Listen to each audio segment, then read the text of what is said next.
Hello friends, welcome to study कर। मैं हूं आपका दोस्त प्रभाकर। आज के इस महत्वपूर्ण लेक्चर में हम आपके साथ डिस्कस करने वाले हैं 11 जनवरी 2024 के मोस्ट इंपॉर्टेंट करेंट अफेयर्स के क्वेश्चन। तो आप इस पूरे लेक्चर को बहुत ही ध्यान से लास्ट तक जोड़ देखिएगा। आज का पहला और इंपॉर्टेंट क्वेश्चन है 10वें वाइब्रेंट गुजरात ग्लोबल समिट का उद्घाटन कहाँ किया गया है? आंसर हो जाएगा गांधीनगर में।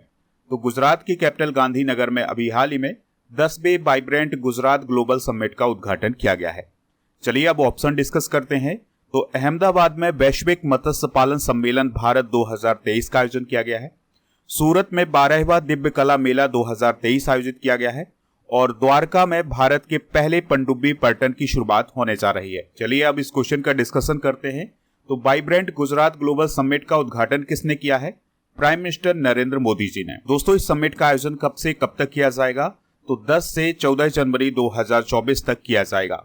अब सवाल आता है कि वाइब्रेंट गुजरात ग्लोबल समिट का आयोजन किस उद्देश्य से किया जाता है? तो दोस्तों, इस समिट का उद्देश्य होता है अधिक से अधिक निवेश को आकर्षित किया जाए। इस समिट में बहुत सारे कंपनियों के सीईओ आते हैं। इसके अलावा बहुत सारे देशों के लीडर आते हैं जो कि यहाँ पर निवेश करते हैं। कई समझौते होते हैं। तो इसके लिए अभी हाल ही में प्रधानमंत्री नरेंद्र मोदी जी ने गुजरात का दौरा भी किया था और जो यहाँ पर विभिन्न देशों के लीडर आए थे उनसे उन्होंने मुलाकात भी की थी। तो इस समिट में यूएई के राष्ट्रपति मोहम्मद बिन जायद अल नाहयान शामिल हो रहे हैं। मोजाम्बिक के राष्ट्रपति फिलिप न्यूसी भी शामिल हुए हैं। तिमोर लेस्टे के राष्ट्रपति जोस रामोस होर्टा भी इसमें शामिल हुए हैं। दोस्तों, इस समिट की थीम क्या है? तो गेटवे टू द फ्यूचर इस समिट की थीम है। दोस्तों, इस शिखर सम्मेलन में जो मुख्य फोकस होगा वो सेमीकंडक्टर पर होगा, ग्रीन हाइड्रोजन पर, ई मोबिलिटी और स्पेस मैन्युफैक्चरिंग पर, यानी इन क्षेत्रों पर इस सम्मेलन में फोकस किया जाएगा और इसको लेकर के बहुत सारे समझौते होने वाले हैं, बहुत सारा निवेश होने वाला है। वाइब्रेंट गुजरात शिखर सम्मेलन की जो कल्पना है वो साल 2003 में उस समय के गुजरात के चीफ मिनिस्टर नरेंद्र मोदी जी के द्वारा की गई थी, जो कि अब भारत के प्रधानमंत्री हैं। दोस्तों, गुजरात से रिलेटेड कुछ इंपॉर्टेंट करेंट अफेयर्स भी डिस्कस कर लेते हैं। तो गुजरात ने अभी हाल ही में 2026-27 तक 500 अरब डॉलर की अर्थव्यवस्था बनने का लक्ष्य रखा है। ये बहुत ही इंपॉर्टेंट क्वेश्चन होगा आपके एग्जाम की दृष्टि से। गुजरात ने 1 जनवरी 2024 को 108 स्थानों पर सामूहिक सूर्य नमस्कार करके एक गिनीज रिकॉर्ड बनाया था। दोस्तों, भारत की पेट्रो राजधानी के रूप में कौन सा राज्य उभरा है? तो वो है गुजरात। अभी हाल ही में गुजरात के द्वारा एक मछली को अपनी राज्य मछली घोषित किया गया है। उस मछली का नाम क्या है? घोल मछली। दोस्तों, गुजरात गवर्नमेंट ने ओबीसी के लिए 27% स्थानीय निकाय सीटें आरक्षित करने वाला एक विधेयक कुछ समय पहले पारित किया था। गुजरात के चीफ मिनिस्टर कौन है? भूपेंद्र भाई पटेल। तो उनके द्वारा सिंह सूचना वेब ऐप का कुछ समय पहले अनावरण किया गया था। तो ये है गुजरात से रिलेटेड कुछ इंपॉर्टेंट करेंट अफेयर्स। दोस्तों, गुजरात के बारे में बेसिक जानकारी डिस्कस कर लेते हैं। तो गुजरात का गठन कब हुआ था? 1 मई 1960 को। याद रखिएगा, महाराष्ट्र की भी स्थापना 1 मई को ही हुई थी। तो महाराष्ट्र और गुजरात ये दोनों राज्य 1 मई को अपना स्थापना दिवस मनाते हैं। गुजरात की कैपिटल क्या है? गांधीनगर। राज्यपाल कौन है? आचार्य देवव्रत। मुख्यमंत्री कौन है? भूपेंद्र भाई पटेल। विधानसभा की कितनी सीटें हैं? 182। नेशनल पार्क कई बार एग्जाम में पूछे जाते हैं। तो गिर वन राष्ट्रीय उद्यान कहाँ है? गुजरात में। और ब्लैक बक नेशनल पार्क, वसंदा नेशनल पार्क और समुद्री राष्ट्रीय उद्यान ये सभी गुजरात राज्य में स्थित हैं। दोस्तों, गुजरात के बारे में आपको एक और पॉइंट याद रखना है कि यूनेस्को के द्वारा अभी हाल ही में गरबा डांस को सांस्कृतिक धरोहर सूची में शामिल किया गया था। तो ये सभी पॉइंट आप नोट कर लीजिएगा, एग्जाम की दृष्टि से बहुत ही इंपॉर्टेंट है। आप इस पूरे लेक्चर को बहुत ही ध्यान से लास्ट तक देखिएगा। लास्ट में आपसे एक क्वेश्चन पूछा जाएगा जिसका आंसर कमेंट बॉक्स में देना है। अगर आप चैनल पर पहली बार आए हैं तो सब्सक्राइब कर लें, बेल आइकॉन भी दबा लें जिससे आपको समय पर और सबसे पहले नोटिफिकेशन मिल सकेगा। दोस्तों, पीडीएफ के लिए आप हमारे टेलीग्राम चैनल से जुड़ जाइएगा। टेलीग्राम पर जाना है, स्टडी कर ऑफिशियल सर्च करना है तो हमारा चैनल मिल जाएगा। इस चैनल को ज्वाइन करेंगे तो आपको पीडीएफ भी मिल जाएगा। इसके अलावा आप हमारा ऐप भी डाउनलोड कर सकते हैं। ऐप का लिंक डिस्क्रिप्शन बॉक्स में दिया गया है या फिर आप इसे प्ले स्टोर से भी डाउनलोड कर सकते हैं। दोस्तों, ऐप पर आपको ईयरली ई बुक मिल जाएगी करेंट अफेयर्स की। इसके अलावा मंथली करेंट अफेयर्स की ई बुक भी मिल जाएगी, दोनों माध्यम में, यानी हिंदी और इंग्लिश दोनों माध्यम में आपको ई बुक उपलब्ध है ऐप पर। तो इसको आप ऐप से प्राप्त कर सकते हैं। नेक्स्ट क्वेश्चन है हैनेले पासपोर्ट इंडेक्स 2024 में भारत की रैंक क्या है? आंसर हो जाएगा 80। तो हैनेले पासपोर्ट इंडेक्स 2024 को अभी हाल ही में जारी किया गया है। तो इसमें भारत की रैंक 80 है। जो हैनिले पासपोर्ट इंडेक्स है ये एक साल में 2 बार जारी किया जाता है। पहली बार जारी किया जाता है जनवरी में और फिर दूसरी बार जुलाई में जारी किया जाता है। तो अभी जो जनवरी का इंडेक्स आया है तो उसके अनुसार भारत की रैंक 80 है। इसको जारी कौन करता है? तो हैनिले एंड पार्टनर्स के द्वारा इस इंडेक्स को जारी किया जाता है। दोस्तों इस इंडेक्स में कितने पासपोर्ट को शामिल किया गया है? तो 199 पासपोर्ट को शामिल किया गया है। इसके अलावा 227 यात्रा स्थल भी इसमें शामिल किए गए हैं। 2024 के इंडेक्स में पहले स्थान पर कौन सा देश रहा है? तो Japan, France, Germany, Italy, Singapore और स्पेन, ये सभी देश संयुक्त रूप से पहले स्थान पर रहे हैं। इन देशों के पासपोर्ट धारक 194 देशों में यात्रा कर सकते हैं। दूसरा स्थान फिनलैंड, दक्षिण कोरिया और स्वीडन का रहा है, यानी कि ये तीनों देश संयुक्त रूप से दूसरे स्थान पर रहे हैं। तीसरे स्थान पर कौन कौन से देश रहे हैं? तो ऑस्ट्रिया, डेनमार्क, आयरलैंड और नीदरलैंड, ये चारों देश तीसरे स्थान पर रहे हैं। दोस्तों हैनिले पासपोर्ट इंडेक्स 2024 में भारत की रैंक क्या है? 80। इसके अलावा उज्बेकिस्तान की रैंक भी कितनी है? 80। तो भारत उज्बेकिस्तान के साथ 80वें स्थान पर है और इन दोनों देशों के जो पासपोर्ट धारक हैं वो 62 देशों में यात्रा कर सकते हैं।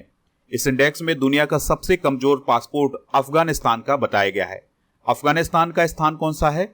104वां, और इस देश के पासपोर्ट धारक 28 देशों में यात्रा कर सकते हैं। भारत के पड़ोसी देश पाकिस्तान की रैंक क्या है? 101, अमेरिका की 7वीं रैंक है और चाइना की 62वीं रैंक है। चलिए दोस्तों कुछ इंडेक्स डिस्कस कर लेते हैं जो कि अभी हाल ही में जारी किए गए हैं। तो आर्टन कैपिटल पासपोर्ट इंडेक्स 2024 अभी हाल ही में जारी किया गया है। इसमें भारत की रैंक 66 है। 100 अरब डॉलर की संपत्ति वाली पहली महिला कौन बनी है? Françoise Bettencourt Meyers. याद रखिएगा इनका संबंध किस देश से है? फ्रांस से है। क्यूएस सस्टेनेबिलिटी रैंकिंग में जो भारत का दिल्ली विश्वविद्यालय है उसकी 220वीं रैंक है। जलवायु परिवर्तन प्रदर्शन सूचकांक 2024 में भारत की रैंक 7वीं है। हैनिले पासपोर्ट इंडेक्स जो कि जुलाई 2023 में जारी किया गया था उसमें भारत की रैंक कितनी थी? 80। विश्व प्रेस स्वतंत्रता सूचकांक 2023 में भारत का 161वां स्थान था। विश्व प्रसन्नता सूचकांक 2023 में भारत की रैंक थी 126 और ऊर्जा संक्रमण सूचकांक 2023 में भारत की 67वीं रैंक रही है। नेक्स्ट क्वेश्चन है त्शेरिंग टोब्गे किस देश के नए प्रधानमंत्री बनेंगे? आंसर हो जाएगा भूटान। तो कुछ समय पहले भूटान में इलेक्शन हुए थे, अब उनका रिजल्ट आ गया है। तो जो त्शेरिंग टोब्गे हैं उनकी पार्टी ने जीत हासिल की है और ऐसा माना जा रहा है कि भूटान के अगले प्राइम मिनिस्टर त्शेरिंग टोब्गे ही होंगे। जापान की बात आई है तो जापान के प्राइम मिनिस्टर कौन है? Fumio Kishida. वियतनाम के प्राइम मिनिस्टर कौन है?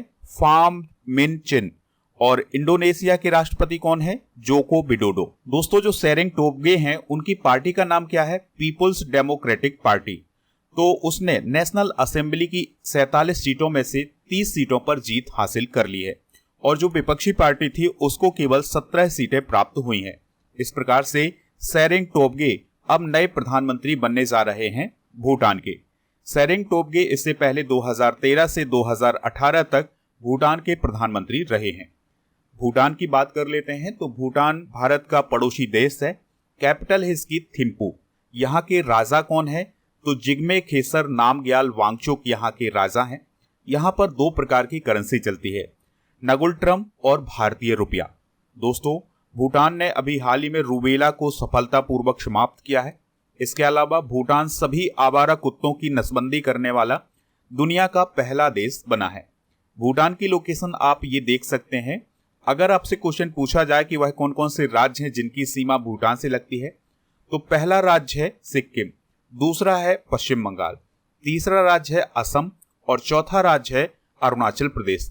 तो इन सभी राज्यों की सीमा भूटान से लगती है। दोस्तों भूटान के बारे में कुछ और महत्वपूर्ण पॉइंट याद रखिएगा।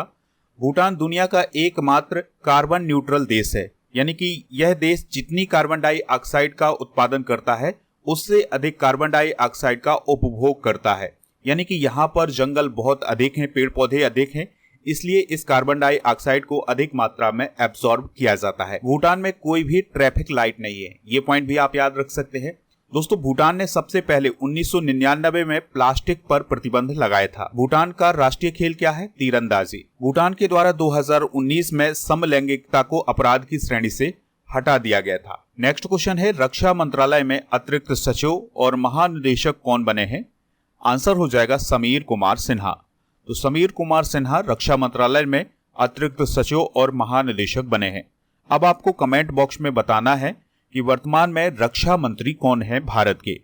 बात आई है नीना सिंह की। तो नीना सिंह को आपको याद होगा कि अभी हाल ही में CISF की महानिदेशक बनी है और यह CISF की पहली महिला महानिदेशक बनी है। प्रमोद अग्रवाल कौन है? तो यह बॉम्बे स्टॉक एक्सचेंज के चेयरमैन अभी हाल ही में नियुक्त किए गए थे और महेश्वर दयाल अभी हाल ही में जेल महानिदेशक बने हैं। समीर कुमार सिन्हा जी की बात करें तो वह असम मेघालय कैडर के 1994 बैच के IAS ऑफिसर हैं। तो उन्हें अभी हाल ही में रक्षा मंत्रालय में अतिरिक्त सचिव और महानिदेशक अधिग्रहण नियुक्त किया गया है, यानी अधिग्रहण क्षेत्र के अतिरिक्त सचिव और महानिदेशक बने हैं समीर कुमार सिन्हा।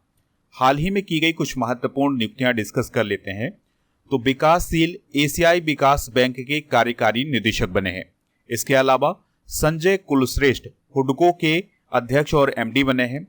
अभी हाल ही में अरिंदम बागची जी को यूनाइटेड नेशन के जेनेवा कार्यालय में भारत का स्थायी प्रतिनिधि नियुक्त किया गया है। संतोष कुमार झा श्रीलंका में भारत के नए एम्बेसडर बने हैं। CS राजन कोटक महिंद्रा बैंक के नए अध्यक्ष बने हैं। राहुल रसगोत्रा ITBP के डायरेक्टर जनरल यानी DG बने हैं। जगदीप धनखड़ पांडिचेरी विश्वविद्यालय के चांसलर बने हैं और अनीस दयाल सिंह को CRPF का महानिदेशक नियुक्त किया गया है। समीर साय को BBC का अध्यक्ष नियुक्त किया गया है। तो ये है हाल ही में की गई कुछ महत्वपूर्ण नियुक्तियां। नेक्स्ट क्वेश्चन है, किस राज्य के हाईकोर्ट ने कृष्णा राजा सागर बांध में खनन और उत्खनन गतिविधियों पर प्रतिबंध लगाया है? आंसर हो जाएगा कर्नाटक। तो कर्नाटक के हाईकोर्ट के द्वारा अभी हाल ही में ये फैसला सुनाया गया है कि कृष्णा राजा सागर बांध के आसपास यानी 20 किलोमीटर के दायरे में खनन गतिविधियां नहीं की जाएंगी। तो हाईकोर्ट में एक याचिका लगाई गई थी कि इसके आसपास जो खनन किया जा रहा है, यानी इस बांध के आसपास जो खनन किया जा रहा है उससे इसके टूटने का खतरा है और इसको नुकसान भी पहुंच सकता है। तो अगर बांध को नुकसान पहुंचेगा तो लोगों को भी नुकसान पहुंचेगा। तो इस पर हाईकोर्ट ने अभी हाल ही में ये फैसला सुनाया है। ये फैसला किसने सुनाया है? तो कर्नाटक हाईकोर्ट के जो मुख्य न्यायाधीश हैं प्रसन्ना V वराले और न्यायमूर्ति कृष्ण S दीक्षित, तो इन दोनों की खंडपीठ ने अभी हाल ही में ये फैसला सुनाया है। दोस्तों, कृष्णा राजा सागर बांध के बारे में कुछ बेसिक जानकारी डिस्कस कर लेते हैं। तो यह बांध कर्नाटक राज्य के मांड्या जिले में स्थित है। इसका निर्माण 1932 में किया गया था। अगर आपसे क्वेश्चन पूछा जाए कि कृष्णा राजा सागर बांध किस नदी पर है, तो यह कावेरी नदी पर है। इसकी लंबाई कितनी है? 8,597 फीट। इसकी ऊंचाई कितनी है? 130.80 फीट। लेकिन ये जो ऊंचाई है ये नदी तल स्तर से ऊंचाई है। दोस्तों, इस बांध का नाम मैसूर साम्राज्य के शासक कृष्णराज वाडियार चतुर्थ के नाम पर रखा गया है और इस बांध को बनाने की जो योजना है वो प्रसिद्ध इंजीनियर M विश्वेश्वरैया जी के द्वारा बनाई गई थी 1932 में। चलिए दोस्तों, कावेरी नदी के बारे में भी कुछ इंपॉर्टेंट पॉइंट डिस्कस कर लेते हैं। तो तमिल भाषा में इसे पोन्नी बोला जाता है और इस रिवर को दक्षिण की गंगा भी कहा जाता है। दोस्तों, इसका उद्गम कर्नाटक राज्य के पश्चिमी घाट में स्थित ब्रह्मगिरी की पहाड़ियों से होता है। कावेरी नदी की सहायक नदियां कौन कौन सी हैं? अर्कावती, हेमवती, तीर्थ, सिमसा, काबिनी और हरंगी। बात आई है कर्नाटक राज्य की। तो कर्नाटक की कैपिटल क्या है? बेंगलुरु। और कर्नाटक के मुख्यमंत्री कौन है? सिद्धारमैया। और इसके अलावा कर्नाटक के राज्यपाल कौन है? थावरचंद गहलोत। नेक्स्ट क्वेश्चन है, भारत और UAE के बीच कितने एग्रीमेंट किए गए हैं? तो अभी हाल ही में इंडिया और UAE के बीच में 4 एग्रीमेंट किए गए हैं। दोस्तों, ये जो एग्रीमेंट किए गए हैं ये I2U2 समूह के भीतर सहयोग को मजबूत करने के लिए किए गए हैं। इसके अलावा प्रधानमंत्री मोदी जी और UAE के राष्ट्रपति शेख मोहम्मद बिन जायद अल नाहयान के बीच द्विपक्षीय संबंधों को मजबूत करने के लिए चर्चा भी की गई है। अब ये 4 समझौते कौन कौन से हैं, चलिए इसको डिस्कस कर लेते हैं। तो अपारंपरिक ऊर्जा स्रोतों का दोहन करने के लिए निवेश समझौता किया गया है। स्वास्थ्य क्षेत्र से जुड़ी परियोजनाओं के क्षेत्र में सहयोग के लिए समझौता किया गया है। खाद्य प्रसंस्करण यानी फूड प्रोसेसिंग क्षेत्र में समझौता किया गया है। इसके अलावा गुजरात में बंदरगाहों के निर्माण के लिए UAE की कंपनी DP वर्ल्ड और गुजरात सरकार के बीच में एक एग्रीमेंट किया गया है। दोस्तों बात करते हैं I2U2 समूह की, तो इसका फुल फॉर्म एग्जाम में पूछा जा सकता है, इसका निर्माण कब हुआ था ये पूछा जा सकता है, और इसका उद्देश्य क्या है ये भी पूछा जा सकता है। तो सबसे पहला क्वेश्चन है कि I2U2 का फुल फॉर्म क्या होता है। तो I2U2 का मतलब होता है India, Israel, UAE and USA। तो ये 4 देश मिलकर के I2U2 समूह बनाते हैं। आपको याद होगा कि एक इसी प्रकार का समूह और बना हुआ है जिसे हम क्वाड बोलते हैं। तो क्वाड में इंडिया है, ऑस्ट्रेलिया है, अमेरिका है और जापान है। इसे बेस्ट एशियन क्वाड भी कहा जाता है, यानी कि इसमें भी 4 देश मिले हुए हैं। इसका गठन कब हुआ था? अक्टूबर 2021 में। दोस्तों समुद्री सुरक्षा, बुनियादी ढांचे और परिवहन से संबंधित मुद्दों के लिए इस समूह का निर्माण किया गया है। नेक्स्ट क्वेश्चन है, किस देश में 110 साल बाद डॉग मीट यानी कुत्ते के मांस पर बैन लगाया गया है? आंसर हो जाएगा साउथ कोरिया। तो साउथ कोरिया में अभी हाल ही में एक ऐसा कानून पास किया गया है जिसमें कोई भी व्यक्ति ना तो कुत्ते का मांस खा सकता है और ना ही उसको बेच सकता है, ना ही उसका विक्रय कर सकता है। तो साउथ कोरिया में 110 साल बाद कुत्ते के मांस पर बैन लगाया गया है। अगर कोई व्यक्ति कानून को तोड़ता है तो उसे 3 साल की जेल या जुर्माना देना होगा। बात करते हैं साउथ कोरिया की। तो साउथ कोरिया एशिया महाद्वीप में ही स्थित है। कैपिटल है इसकी सियोल और यून सुक इयोल यहाँ के राष्ट्रपति हैं और यहाँ की करेंसी है कोरियाई वॉन। यहाँ पर दोस्तों आप एशिया महाद्वीप देख सकते हैं और ये है लोकेशन साउथ कोरिया की। नेक्स्ट क्वेश्चन है, दुनिया का पहला ट्रांसपेरेंट OLED डिस्प्ले टीवी किस देश में लॉन्च किया गया है? आंसर हो जाएगा अमेरिका में। तो अभी हाल ही में अमेरिका में एक ऐसा टीवी लॉन्च किया गया है जिसके आर पार देखा जा सकता है, यानी कि वो टीवी के रूप में भी काम करेगा और एक ग्लास के रूप में भी काम करेगा, यानी कि उसके आर पार भी देखा जा सकता है। बात आई है रसिया की। तो रसिया से क्या रिलेट कर सकते हैं? तो अभी हाल ही में भारत और रसिया के बीच में कुडानकुलम परमाणु संयंत्र को लेकर के एक समझौता हुआ है। आयरलैंड से क्या रिलेट कर सकते हैं? तो शराब पर स्वास्थ्य चेतावनी लगाने वाला पहला देश कौन है? आयरलैंड। न्यूजीलैंड ने किस पर प्रतिबंध लगाया था अभी हाल ही में? तो प्लास्टिक की पतली थैलियों पर। तो प्लास्टिक की पतली थैलियों पर बैन लगाने वाला पहला देश कौन बना था? न्यूजीलैंड। दोस्तों अभी हाल ही में अमेरिका के लास वेगास में कंज्यूमर इलेक्ट्रॉनिक शो आयोजित किया गया था। तो इसी में दुनिया का पहला transparent OLED display TV unveil किया गया है। इसमें 77 इंच का एक ग्लास डिस्प्ले लगा हुआ है जो कि ट्रांसपेरेंट है, यानी कि उसमें आप आर पार भी देख सकते हैं। आने वाले समय में इसे ग्लोबल लेवल पर लॉन्च किया जाएगा। 2023-24 में प्रथम घटनाएं डिस्कस कर लेते हैं। तो भारत का पहला ऑल गर्ल्स सैनिक स्कूल कहाँ स्थापित किया गया है? वृंदावन में। भारत का पहला 3D प्रिंटेड डाकघर कहाँ स्थापित किया गया है? बेंगलुरु में। और भारत का पहला 3D प्रिंटेड मंदिर किस राज्य में बनाया गया है? तेलंगाना में। भारत का पहला निर्माण नवाचार केंद्र कहाँ स्थापित किया गया है? केरल में। भारत का पहला कृषि डेटा एक्सचेंज हैदराबाद तेलंगाना में स्थापित किया गया है। भारत का पहला ड्रोन परीक्षण केंद्र तमिलनाडु में स्थापित किया गया है। भारत का पहला मत्स्य पालन अटल इनक्यूबेशन सेंटर केरल में स्थापित किया गया है। पहली हाइड्रोजन ईंधन सेल बस सेवा की शुरुआत लेह लद्दाख से हुई है। देश की पहली ग्रीन हाइड्रोजन सेल बस की शुरुआत दिल्ली से हुई है।